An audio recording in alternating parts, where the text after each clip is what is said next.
Salam to all of you. Peace be upon us.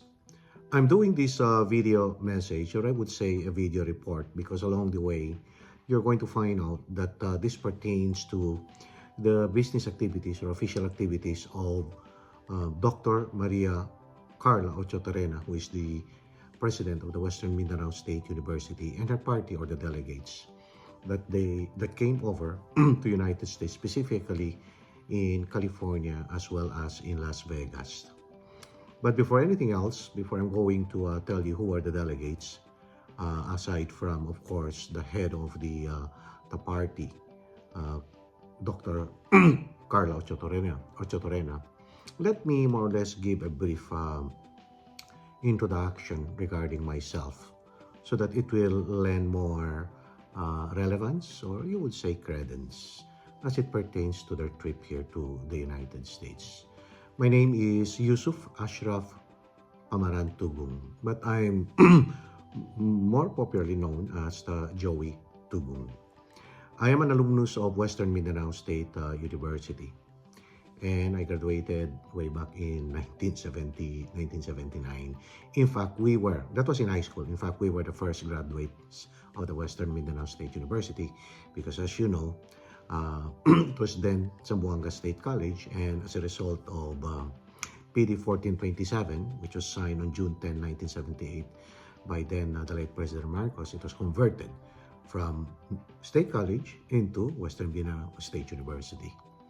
I'm a proud alumnus of this great institution. I guess it's already 123 years because this was established in 1901, and it has elevated therefrom. In 1961, it became the Zamboanga Normal College, and then in 1969, it was again, transformed from Zamboanga Normal College to Zamboanga State College. And as I've said earlier, from Zamboanga State College to Western Mindanao State University. So it has rich history. It is the only institution in Region 9 that is full of history. And I guess there were already 4 or 5 presidents before Carla Ochotorena. And each one of them have their own mission, their vision, their goals, or their objectives as president of the university. And so it is in this regard that I would like to relate to all of you who is listening to this video the achievements that Carla Ochotorena has done for our university. And this is very important. Why? Because you need to know. I myself was, I was even amazed. I was impressed. And I'm very proud of what she has done, including the members of her party. And that would include, of course, I guess, around 4 members of the Board of Regents, and as well as the high-ranking officials of the university. And so, other than Carla Ochotorena, before I'm going into the details of the interactions that she had with the head or the deans and the presidents of University of California in Los Angeles, in short they called that UCLA, and in Las Vegas, University of Nevada in Las Vegas, in short you call that UNLV, and other private entities that they also engage in. I would like to tell you who are the parties that came along with Carla Ochotorena. One of them, of course, is Director Martin Wee. He's the regional director of the DOST, and I understand this is an ex officio position, since he holds the position as director of the DOST. And then another member of the delegate, a member of the Board of Regents, is Inocente Locson. He represents the private sector. And another member of the Board of Regents is Dr. Ronald Aba. He is the president of the Western Mindanao State University Alumni Association. And another member, who is the 4th member in the delegate that forms part of the Board of Regents, is Dr. Adrian Simorlan, and he's the president of the Western Mindanao State University Faculty Union. Aside from these 4 members of Board of Regents, We also had Professor Algani Muhammad. He is the board secretary of the Board of Regents. And in addition to that, we also had Dr. Mario Obra Jr., a very important role that he also played, of course, in this trip because he's the director for International Relations Office. And in addition to that, we also had Dr. Maria Blanca for Jimeno. She is the Dean of the College of Sports Science and Physical Education. And lastly, we also have Dr. Ramon Ochotorena, which is the better half of Carla Ochotorena. But, he is also known in the community in Region 9 as the Regional Director, a former General as well, of the PNP, and now the Regional Director of the Office of Civil Defense. So all in all, there were 9. And how did they come into the picture? I don't know them at all, basically. Some of them, of course, I know 2 or 3 of them. Not even the President personally, I don't know her. But for some reasons, with God's blessings, we had a connection prior to the trip to America. So basically, I hosted them. They stayed in my house, and this is the house. And in fact, I had this separation anxieties. I missed them because they already left. Okay, they arrived in October 13, and in October 22, they left, returned back home to the Philippines to implement what transpired in their trip here in California, in Las Vegas. I am not only an alumnus of Western Mindanao State University. I'm also the eldest son of the late Ulbert Ulama Tugong, and as well as the late Elnorita Pomaran Tugong. I belong to a political degree, okay, and I'm very proud of it. Both of them were the chairman of the office, or rather, of the Lupong Tagapagpaganap na po, which is the Regional Autonomous Government, a precursor of the ARM, and then now currently the BARM. So my mother used to be the representative of the Lone Congressional District of Basilan. Therefore, she was a congresswoman. And my late father, of course, he has a lot of, political positions that he held. One with the Office of the Regional Commissioner then, which was the precursor of the Regional Autonomous Government. And then he became an assemblyman and mayor. And so with all of these credentials, I know very well our place, Region 9. I'm very proud. Well, I am here in United States of America, and yet, my political antenna, and not only that, what is going on in our region, I know pretty well what is happening because I am a political and social advocate. I write political articles on certain national or local issues, as well as, I'm also a vlogger. In other words, I'm very critical when it comes to the performance of our public officials. And so, I've been here in the United States for the last 24 years, but it is my vision, my goal in life as well. After I retire, perhaps in the next 2 years, I'll return back home to the Philippines, specifically in my home place, my birthplace, Zamboanga City. And good enough, with God's blessings, that I met Carla Ochotorena. So this video message is basically unsolicited.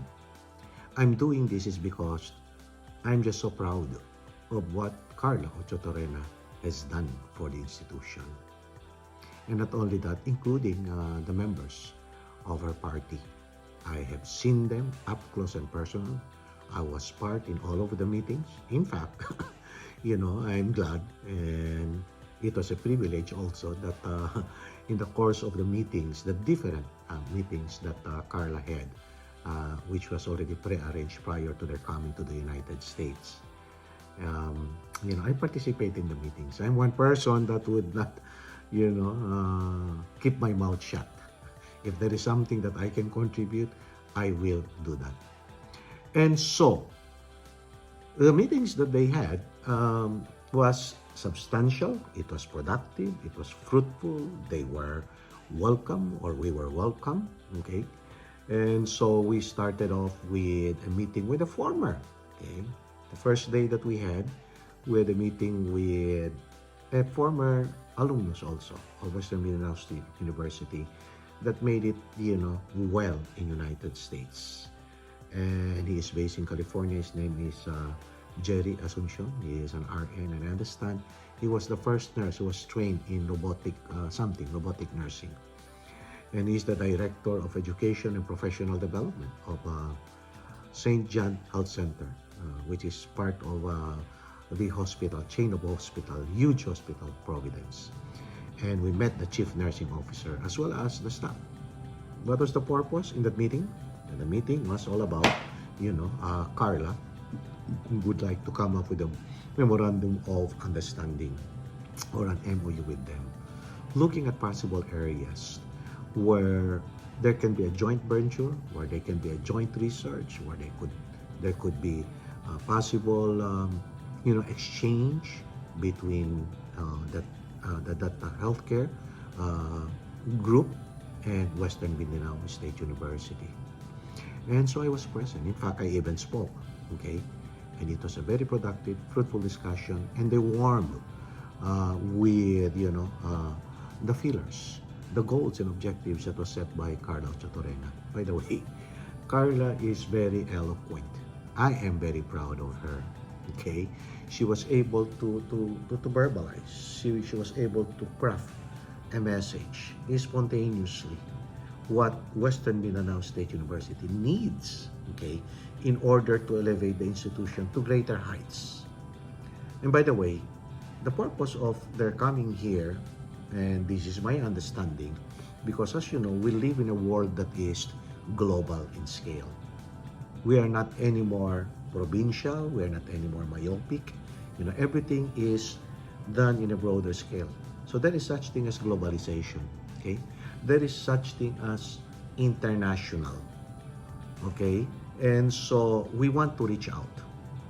And one thing good with Carla, okay, I have noticed this, is that she is not just looking inside, okay, how to come up with a better education or quality education using whatever available tools that we have locally or nationally or regionally in the Philippines, but rather I understand, and I've seen it myself, that it's not only in the United States, but as well as in Korea, I guess, or in Taiwan, because she has this broad perspective.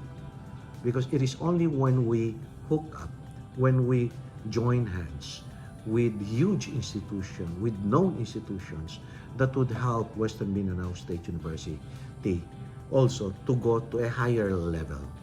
And when we go to a higher level, then we come up with a better quality education for our students, because that is basically our goal, okay, in the academe. And so we had that meeting in Santa Monica, and it was a very productive meeting. I even participated in that meeting, okay? In fact, in the process, Carla was even surprised that I was able also to express, because what I did, I second what she has said, okay? I wanted to impress them that, look guys, okay, while when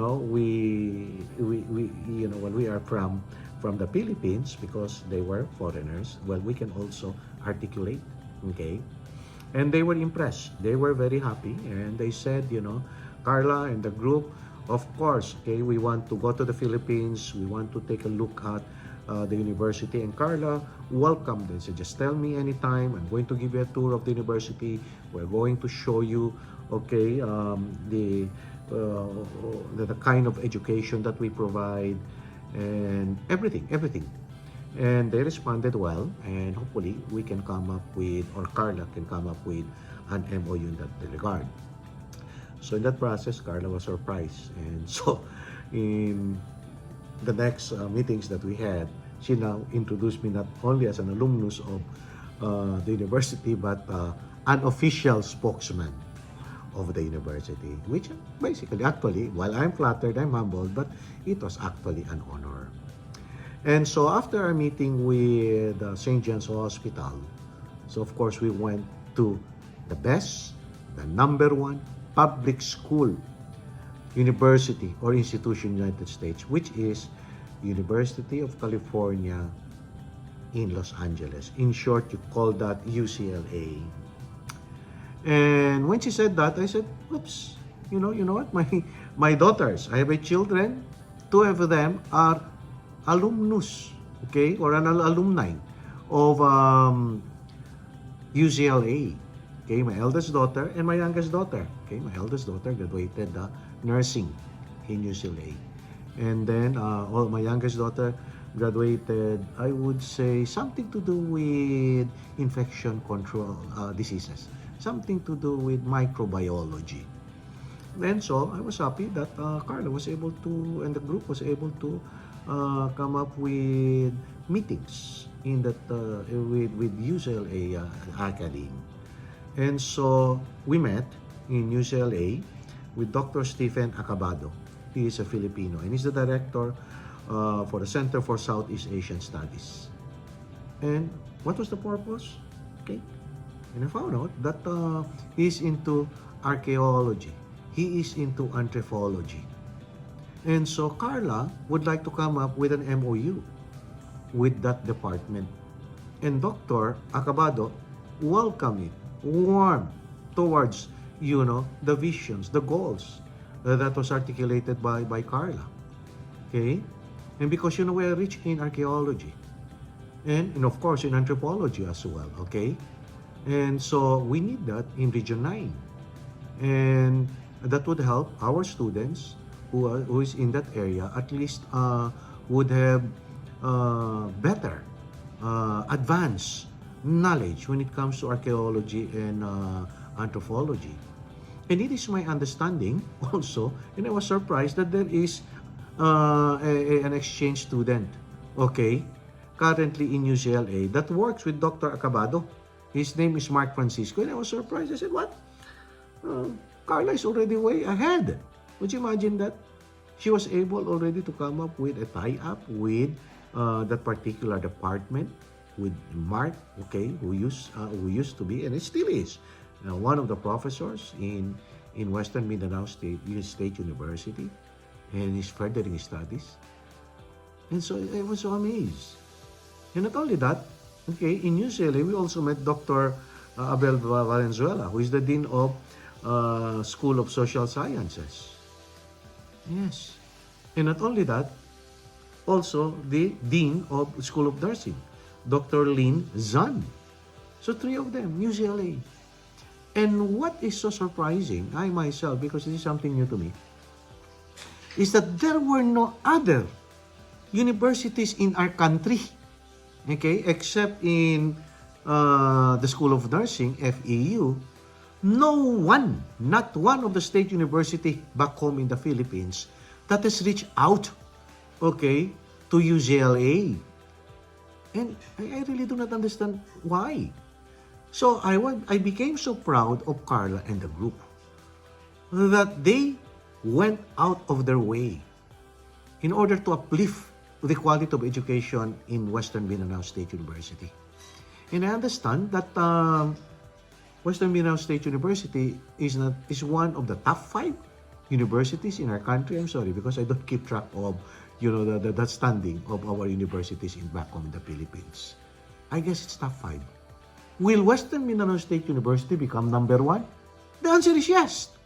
Because I have seen Carla and all of the members of the Board of Regents, including the staff that came with her, their intelligence, okay, they're being smart, they're smart, okay, and they can eloquently present before these great educators of what we need, of what we could tie up with them.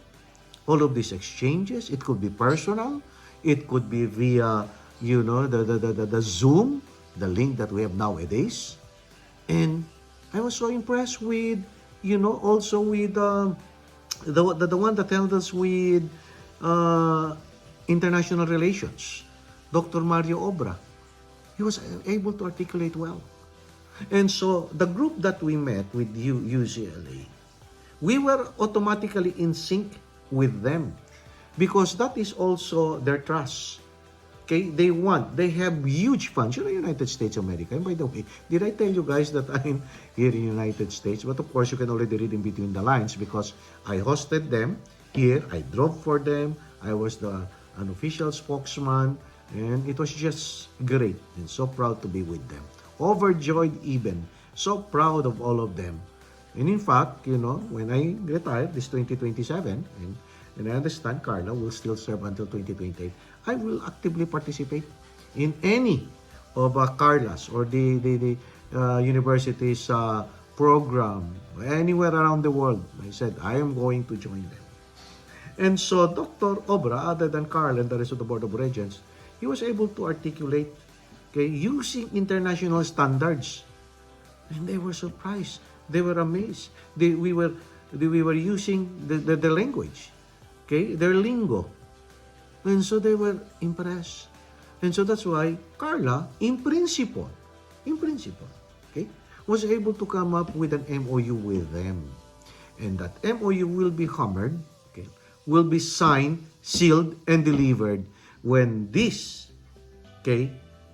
academe, the highest, the Dean of Nursing, the Dean of the Social Sciences, and the Director for Southeast Asian Studies will come to Western Mindanao State University. And so from there, we went to where? We went to Las Vegas. Now Las Vegas is known for the casino. But we went there not to play. We went there because of prior arrangements that Carla, through the board secretary, Dr. Algani Muhammad, a brother of mine, and we met, Dr. Kit Whitfield. He is the president, he's an African American of University of Nevada in Las Vegas, one of the premier institutions in the United States of America. Other than the extensive tour that we had, using their cart around the campus, we went to their library, we went to all of those colleges that they have. They are at the forefront of hospitality because Las Vegas, it's all about hospitality. And in that dinner, in that meeting that we have, Carla again replicated, and the members of the Board of Regents, the goal, the mission, the objectives, our trust of the university, in internationalization, in globalization. And again, I'll tell you, Dr. Kit Whitfield was, I'm sorry, sir, if you hear this video, he became so happy that he became talkative. He always interject. He was so excited. He wanted to sign the Memorandum of Understanding. In fact, while we have limited only our MOUs to one or two, areas of exchanges or tie-ups, he rattled up with 5 or 6 or 7. Would you imagine that? Because he was so happy that here comes a university president from the Philippines for the first time, reaching out to them. In other words, they are just waiting. They have the necessary funding. And going back again to UCLA, on our way out, I was talking to Dr. Lin Zan, the Dean of College of Nursing, and she said to me, you know what, Mr. Tugong, I already instructed them to prepare the Memorandum of Understanding. Would you imagine that? That is how eager they are. That is how appreciative they are that Carla and her party came over. Because there is no other university in the Philippines that does that. Carla has the vision of doing this. She took the risk, and the risk paid off. Why?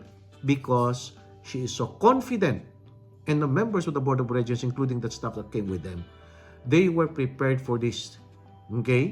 They have all the necessary intellectual tools in order to interact with this, great academe, UNLV and UCLA.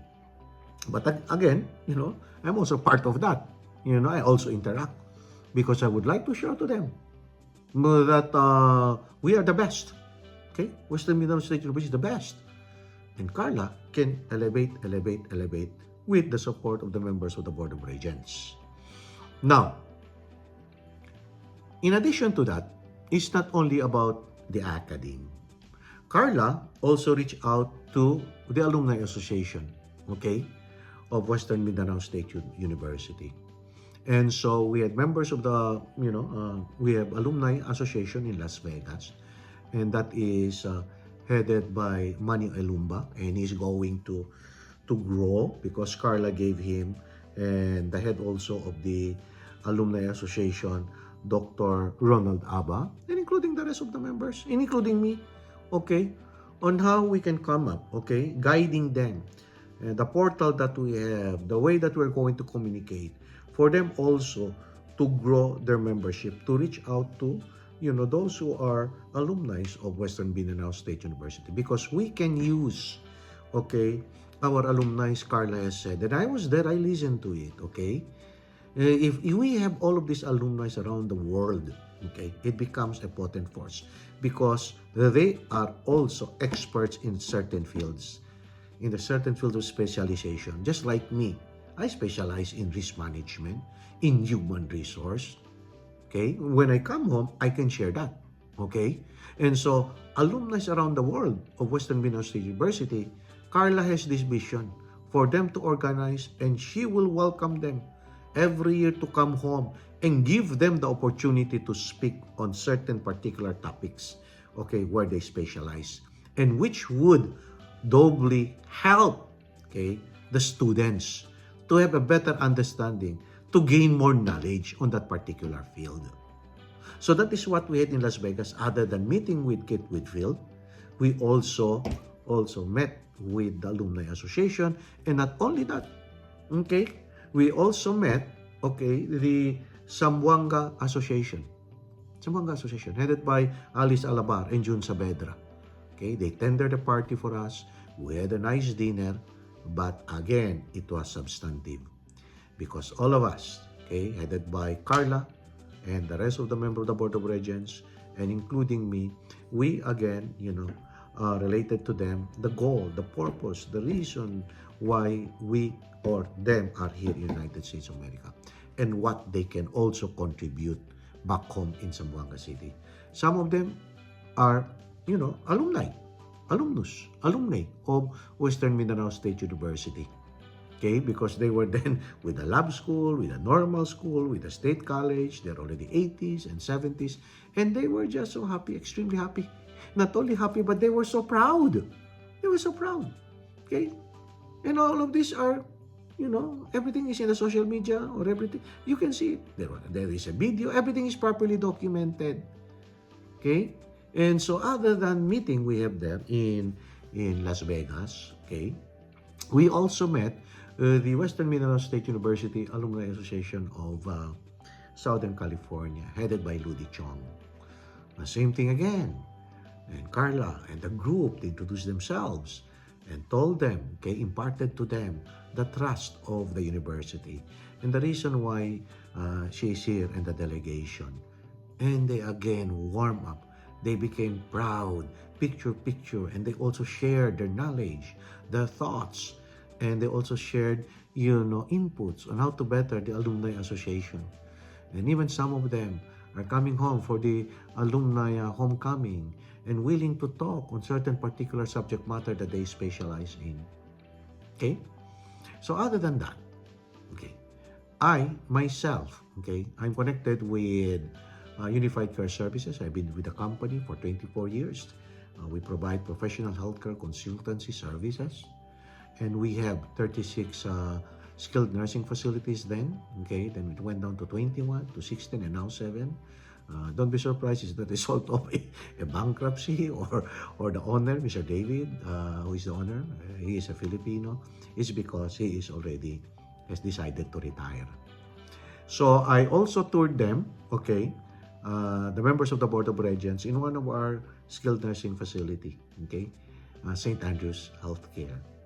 And introduced them to our administrator, and they were toured because it is very important for them to understand the healthcare industry in the United States, because no one can beat United States of America when it comes to the healthcare industry. That's why I was so happy with Carla when, she decided to, interlink, okay, establish MOUs with the Dean of College of Nursing in UCLA, with the Dean of College of Nursing in UNLV.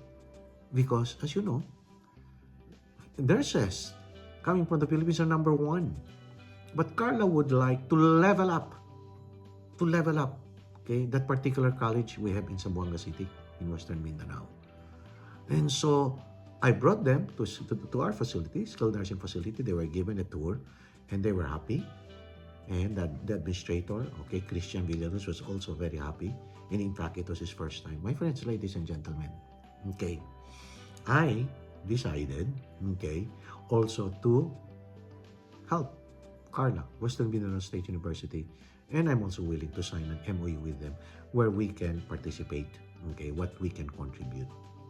Perhaps in the area of, employment of our registered nurses, okay. We're not in the business of brain drain, of course, but to level the playing field in the economic side of it. So that because of course, that's the freedom of anyone, okay, to work abroad. At least if they work abroad, if they come here and work with perhaps a skilled nursing, at least they are prepared, okay. They have the necessary knowledge, not only knowledge, but the tools in order to perform their task. So other than, our skilled nursing facility, I also arranged a meeting with the president and owner of Alpha International SRK Healthcare Employment Services in Wilshire Boulevard. And so Carla and the group, okay, had a meeting with Sherika Villanueva, okay, that is the daughter of the owner.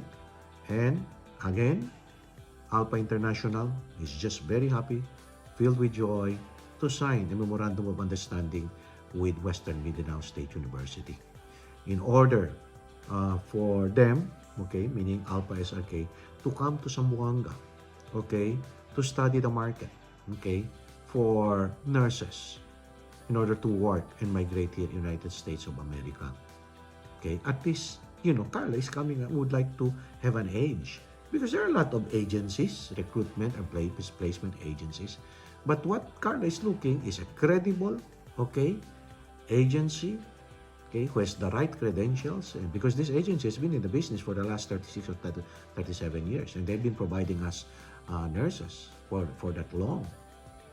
And of course, they have also provided a lot of nurses to the biggest chain of hospitals in the United States, the biggest chain of skilled nursing facilities in the United States. Of course, they don't hire, they just facilitate. They just wait for a job order from this great of this chain of hospitals, skilled nursing facilities. Would you imagine that Carla was able to do that because she was able to eloquently present, okay, what the university needs, and automatically they warm up to her mission, her goals in internationalization, in globalization. Incidentally, while we had that meeting, the mother, who is actually who pioneered, Alpha International, is in Zamboanga for the first time also. She conducted a free orientation. And she said to me, I called her, you know what, the name is Shirley Villar. I said, Ate Shirley, Carla and the group met your daughter. Oh, maganda naman, sabi niya. Happy talaga ako. I said, Carla would like to have an MOU with you. And she said, automatic. I will sign an MOU. I love Zamboanga. I want to help Zamboanga. I want to help the nurses of Western Mindanao State University in order to give them, opportunity to migrate to America. Hindi lang parati Manila, hindi lang parati taga Cebu, hindi lang parati taga Davao. Because my friends, we are going to have a job fair in Zamboanga City in January 29, 30, and 31. And you know who is going there?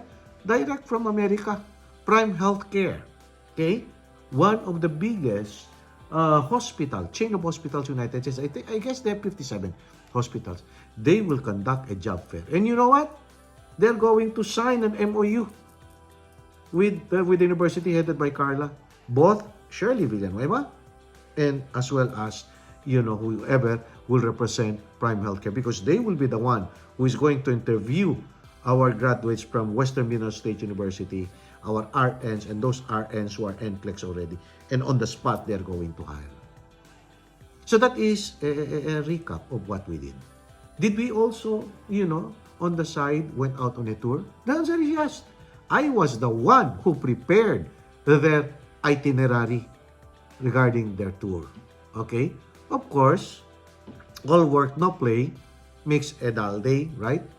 And so, I toured them to Santa Monica Pier. I toured them in Griffith Park, the Hollywood Walk of Fame, and also in Hoover Dam. My friends, this is not only optics, aesthetic, to be happy. No.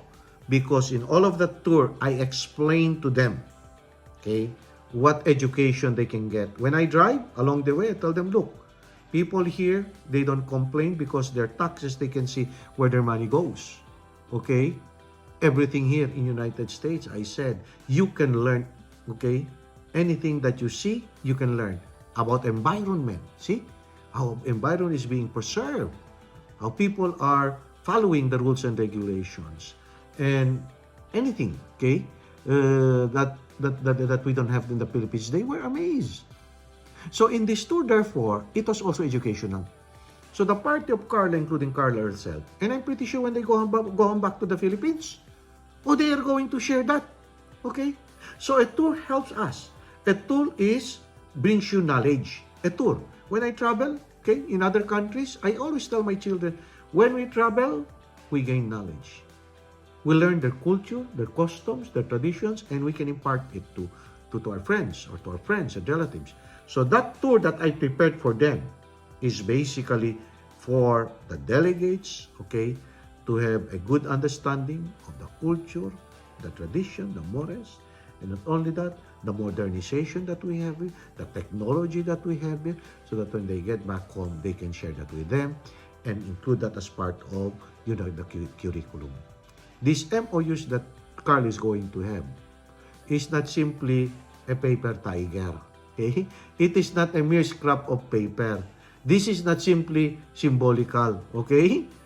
All of these MOUs that they are going to sign later, hopefully next year, okay, they will put into action.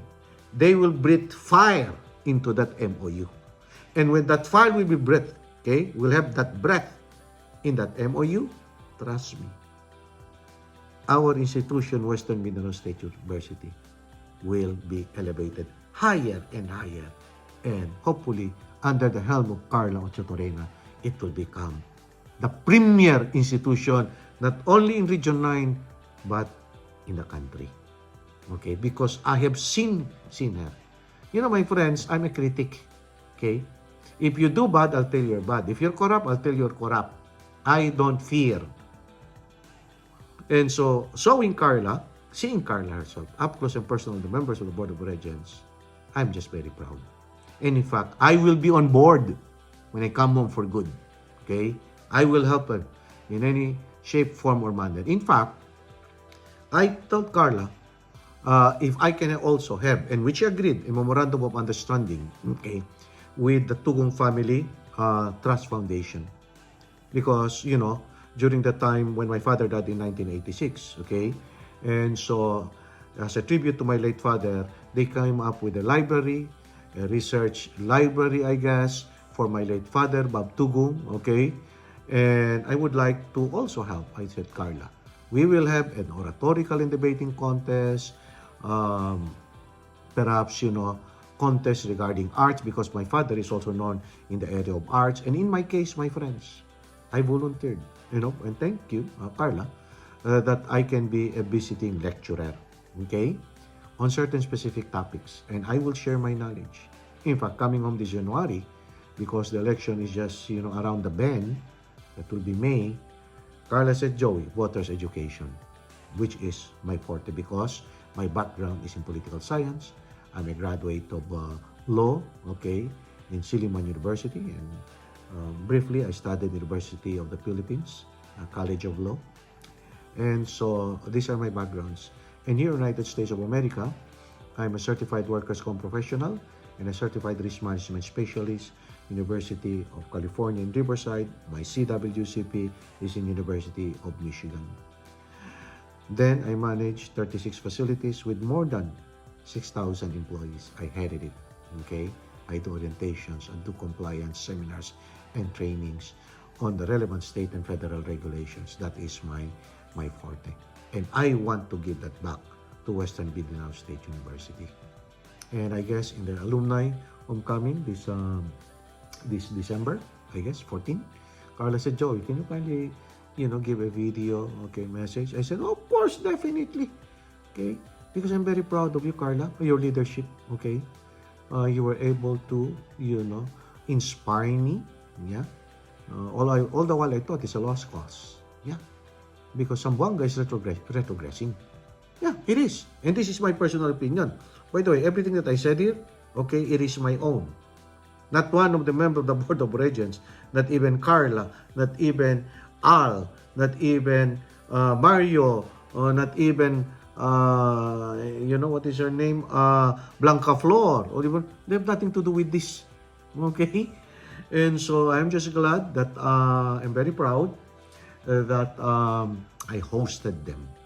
And in fact, I told Carla, from here on, if you're going to travel here and have this another meeting, and not only that you, but anyone from the academe, any one of the students that will have an international exchange studies or program, it could be a certificate program, it could be 1 month, 2 months, 3 months, consider my house, this is my house, as the official house of Western Mindanao State University. When they come here, Joey Tugong will host them. Joey Tugong will entertain them. Joey Tugong can also be an official spokesman for them. Because I know how to deal with the Americans. That has been my bread and butter for the last 24 years. Okay? That's why, out of courtesy, okay, in deference to Carla, every time I speak, Madam, I'm so sorry, because I cannot stop myself, okay, from talking. Because I want to reinforce, okay, to enhance what Carla has said, okay, or some of them. And so this is how proud I am with this group, my friends. So there you are, friends, ladies and gentlemen. Okay, whoever is listening to my video, that is, in hindsight, what Carla, the president of Western Mindanao State University, did for the institution, okay, Western Mindanao State University. And I'm very proud of what they have accomplished. And so see you then, back home in Zamboanga City. I'll be home this December and January. That's part of my annual vacation. And I'm going to see Carla. There are a lot of things that we are going to discuss and to share. And to all those members of the Board of Regents, as well as the band that I have established with, with Algani Muhammad, who is a brother of mine. I love you, Algani, and including Mario, okay? Mario, his intellect, I love it. Talking about internationalization, globalization. My friends, master. He's very good. That's why, Carla, okay, we have our Director International Relations, and when he speaks, automatically, they listen to him. Would you imagine? We were able to break the barrier, okay, in reaching out to this great institution. Who did that from our country? None. Why? Because they are arrogant. All of these great institutions that we have, I was surprised. No connection, no reaching out to these great institutions. Okay? Name all of the state universities. Why? I don't understand. And Carla was able to do it. Okay? Consider that as a criticism. It doesn't matter anymore. But consider that as a constructive criticism. Don't just sit there in your chair. Okay? You have to reach out. We are now in the global age. And these great universities are just waiting. In fact, Dr. Kit, okay, Whitfield, the president of University of Nevada in Las Vegas, he will recommend to the president of the Arizona State University, ASU. He said, Carla, okay, by the way, they run parallel, incidentally in their terms. Okay, during the COVID, and then additional 4 years. And he said, you know what, Carla and the group to us? I will strongly recommend you, he said, to the president of Arizona State University. Because that guy, his mind, his vision, his goal, 10 years ahead. Would you imagine that? 10 years ahead. And I said to Carla, come on, let's go. Next year, please, let's go there. And other than that, we can go to other great universities. And by the way, I'm also proud. My daughter is an alumni of Arizona State University. She graduated mass communication, okay, in Arizona, okay? And Walter Concrete, that is one of the best around the world. Walter Concrete, she graduated cum laude. Oh, and my daughter's in UCLA. I'm sorry, I'm just proud of my children, okay? Graduated cum laude, magna cum laude. And the other one, UC also, University of California in Berkeley. Okay, graduated also cum laude, BS in mathematics. So, would you imagine that this great institution, Carla, is reaching out to them. And who does that? I don't know if there are state universities in a country that does that. Come on, get out of your seat, okay? Try to come up with a plan. Come here. They are just waiting for you to tap their knowledge, their expertise. They are so advanced in research, okay? And Carla would try to harness that, okay, through an international exchange, and for them to come to Western Mindanao and help review our curriculum and then lift it up beyond the standards. So there you are, my friends. So I would like to end. Anyone who's hearing here, I would like to thank you for the opportunity that you have given me. And for the group, I love you so much, okay? And I will always be here, okay? We will entertain you. This will be the official home of Western Mindanao State University, because your trust, your goal runs parallel to mine. This is also my vision, my goal in life. I still have unfinished business. That's why I said, don't come in, Mr. David, after 24 years working or 25 years, I want to go home already because I want to give back to our community under the Tugong Family Trust Foundation and with God's blessing. Would you imagine? Out of nowhere, Carla came in, and now I can work well with them. I can help the university. The university also can reciprocate with, helping me, the trust of our foundation, the Tugong Family Trust Foundation. Thank you so much. Assalamualaikum to everyone. Again, this is Joey Tugong. Okay, bye.